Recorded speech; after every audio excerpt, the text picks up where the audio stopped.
Hi, my name is Bobby Tewksbury with TewksHitting.com, and today we're going to take a look at the question, should there be head movement in the swing?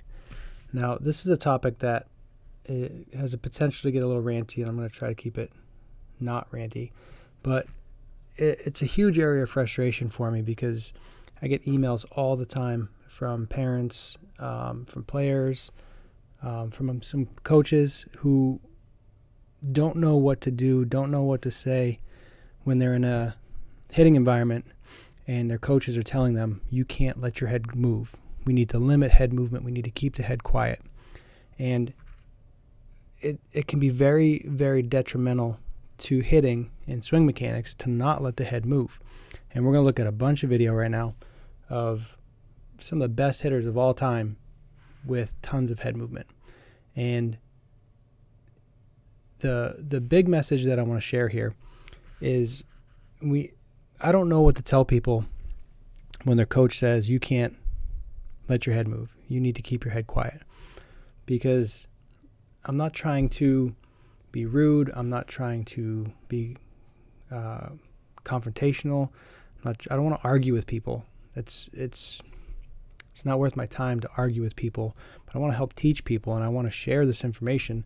So when somebody says head shouldn't go forward, hopefully this video is something that maybe you can forward to somebody and say, well, take a look at this. Look at what's happening.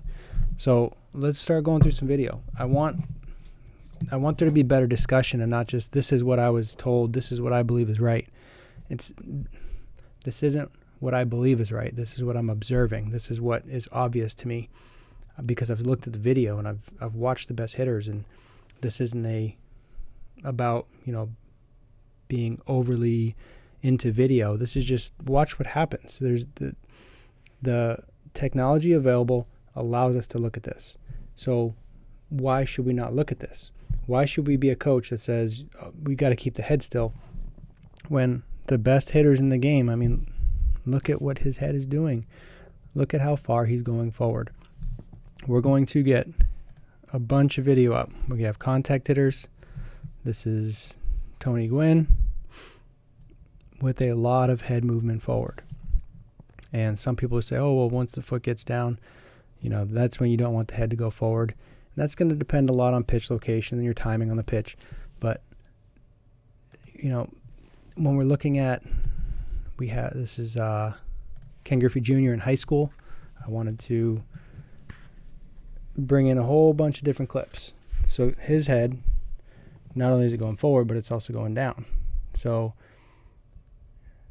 it's kind of fun to look at because we got a lot of high school kids right now in New Hampshire. Tryouts are starting this week, and sometimes they're hearing from their coaches, you can't let your head, you got to keep your head quiet.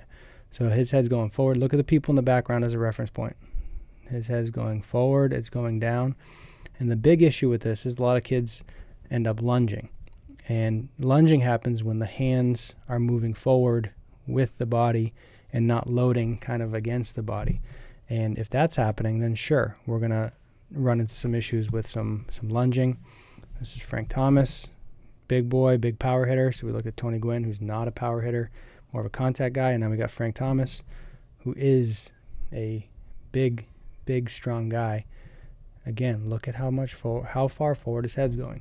Some of the best hitters in the history of the game, Roberto Clemente, have a ton of movement.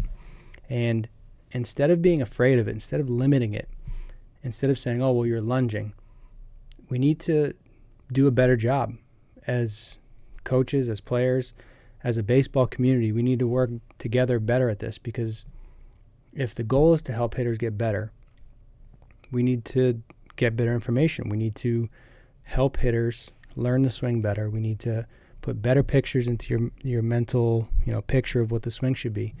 And getting forward, having some forward head movement is something that in most cases should be happening. The issue is maybe hand-eye coordination. There's Lou Gehrig. I'm going to play this one a little slower because it's a fast clip. But if a hitter's having trouble with hand-eye coordination, then we need to address hand-eye coordination. We don't want to limit a player's mechanics, limit their athleticism because they have poor hand-eye coordination. We need to address hand-eye coordination for what it is. We need to teach kids how to hit the ball in the barrel. We need to teach them what good contact is, how to square up the ball, how to stay inside the ball, how to create good direction. No Mark Garcia-Parra, a bit of a toe toucher. And camera moves out, but then he still has that forward move. So hand-eye coordination is mostly the issue, and most people are using, this is Joe DiMaggio, again, use the person in the background as a checkpoint. We cannot be using faulty mechanics, limiting mechanics as a way to try to, I guess, fix poor hand-eye coordination. We can't do it. It's not fair to the hitters. It limits them, and it's just not, it's really just not good information. Robinson Cano from the Home Run Derby. Again, just when you watch this many elite hitters doing something that most people are told not to do, it's got to raise your eyebrow a little bit. It's got to make you question what you think. And there's other factors that go into it than just getting forward. This isn't a everybody start jumping towards a pitcher video. This is happening with a lot of elite hitters, the majority of elite hitters. And if we don't try to understand that, if we don't try to understand why these hitters are going forward, then we're just limiting hitters. We're putting them in a position where their growth has limitations, and that's terrible. It makes me upset to think about it. Let's keep going. Ryan Braun, more forward movement. This is, through all generations of the game, this is consistent. Again, use the people in the stands as your checkpoint. Again, the hands are loading when the hitter's going forward, not when the hitter's going back. And this is what, when I talk about movement patterns, this is what I'm referencing. It's how a hitter loads. It's how they're generating their load. It's how they're timing the pitch. There's more to it than just jumping forward. It's a feel thing. It's a timing thing. This is how they're hitting. This is how they hit. I'm not making this up. Barry Bonds is a guy that does not have, I'm going to pull another clip in that I had over on the side. So a guy that doesn't have a tremendous amount of forward move,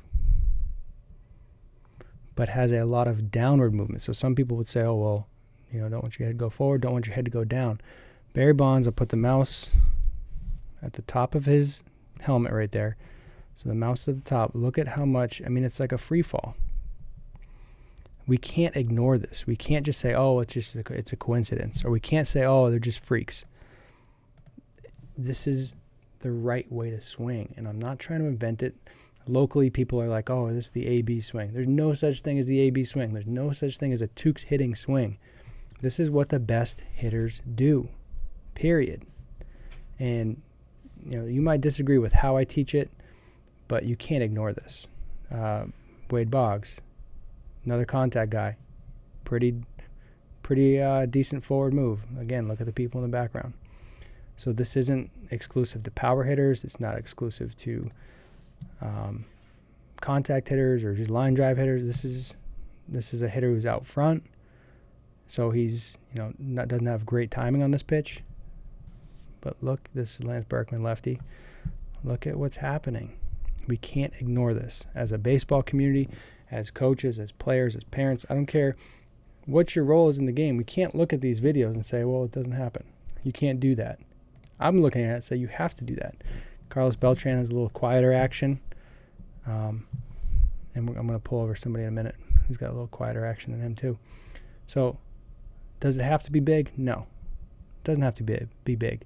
But it's definitely not staying back, because the issue is when you get kids who load their hands, again, we can see how his hands are loading back as he's going forward there. When you get kids who load their hands back with their weight shift, when they load their hands back with their weight shift, that's when you get into trouble. That's when the pattern ends up being wrong. That's when they have timing issues. That's when they can't handle pitchers when they get to higher levels of the game. And we need to use mechanics to try to create an advantage. It's like a race car. You're driving a Honda Civic or you're driving a Ferrari. What do your mechanics allow you to do? There's different ways to swing, no doubt. And a lot of people out there teach the head can't go forward. You have to keep the head quiet. And it's very limiting. So pulling a couple more hitters. We got Jeff Bagwell. Now this is a guy without a lot of head movement forward. One of the most unorthodox swings you'll see. And is this a swing that we're going to be teaching kids? He's a guy who does not go forward. His head actually goes up and then drops his hands. I mean, we can say his hand is, at least at the belt line right there. So hitters that don't have forward movement often have exaggerated movements with their hands. Now, if you took no move forward, static hands, and just not hitching or dropping or tipping or anything, where is the power being generated from? How is the hitter then creating a load? How are they launching a swing? How are they creating mechanical benefit? How are they creating their depth and direction and all the swing characteristics that matter? And when you watch him, Bagwell, and look at how crazy his swing is. You're not going to necessarily teach this, but how many high school coaches around the country would take a hitter with these mechanics and say you have to change? How many? You put Babe Ruth up there. How many coaches say you can't do that? It's crazy. And it's, some kids do have some serious mechanical issues going on, but should there be head movement in the swing? I'm going to say most likely yes. And Bagwell even has head movement. It's not quiet. His eyes are raising, and it's you can't ignore it. I got a swing that I want to pull up real quick. Where is he? This is a swing that I use all the time.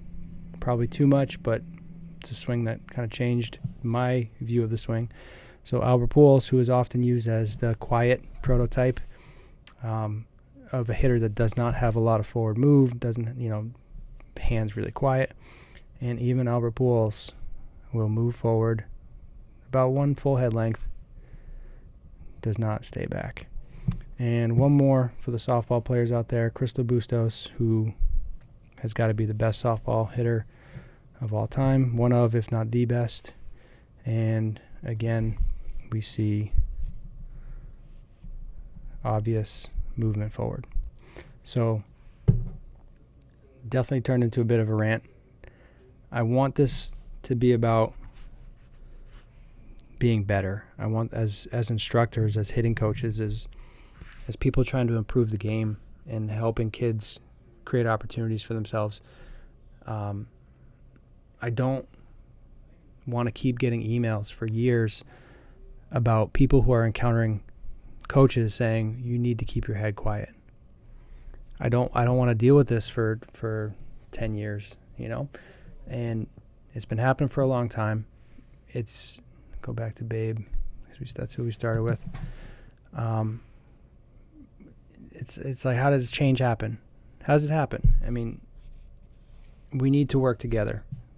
We need to do a better job. We need to, if you don't understand the head movement, then let's talk about it. Let's promote more discussion. Let's research it and experiment and take video and work together on this, because there's obviously value here. And if you're currently teaching hitters not to do this, you're limiting, if you're a coach, you're limiting your own success as a program. You're limiting the players' success and potential opportunities. And I just don't understand why we can't at least look at this. I don't understand why people would be so shut off to it to even talk about it, because hitting tends to be kind of like religion and people get all upset about it. It's right in front of your face. Let's look at it. Let's talk about it. So should there be head movement in the swing? I think I've answered that. So let's talk about it. If you don't understand it and you want to learn more, let's talk. Let's work on it. Let's get some discussion going. So that's my video. Thanks for listening. Thanks for watching. And I'm sure I'll be doing another one of these soon. So Till the next time, take care.